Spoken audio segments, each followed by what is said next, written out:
I had a friend whose girlfriend's uncle played the principal in Back to the Future, which starred Michael J. Fox, who voiced Stuart Little in Stuart Little, which had that kid from Jerry Maguire, which starred Tom Cruise, who made a cameo appearance in Tropic Thunder, which starred Robert Downey Jr., who plays the title role in Sherlock Holmes, A Game of Shadows, which is unfortunately nothing special.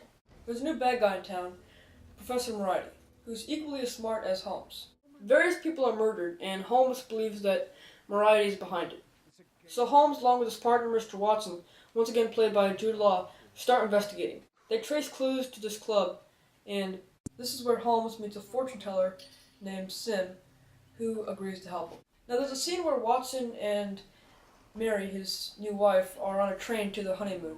As if the passive slapstick of Holmes dressed as a woman wasn't painful enough, I felt the fighting between Moriarty's men and Holmes and Watson was, like a lot of the action in the film, shot too closely to fully be enjoyed.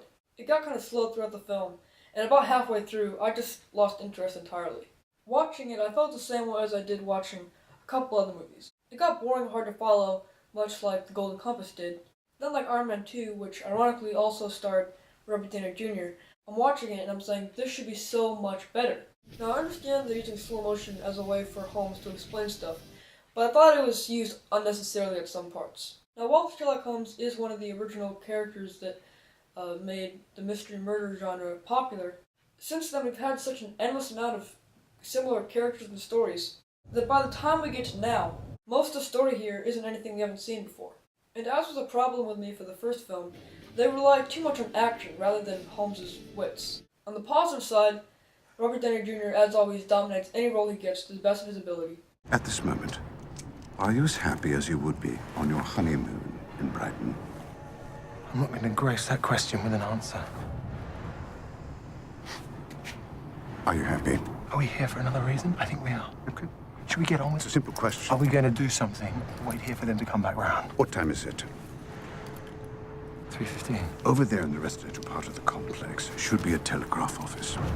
Send this to Mycroft. Be back here on the hour. But I still don't think he can save the flaws of his character from the script. And for that matter, I don't think any of the actors or actresses did a bad job. And there were some good set pieces. It's got problems, but it's decent. I give Sherlock Holmes, A Game of Shadows 2.5 Bugles out of 5.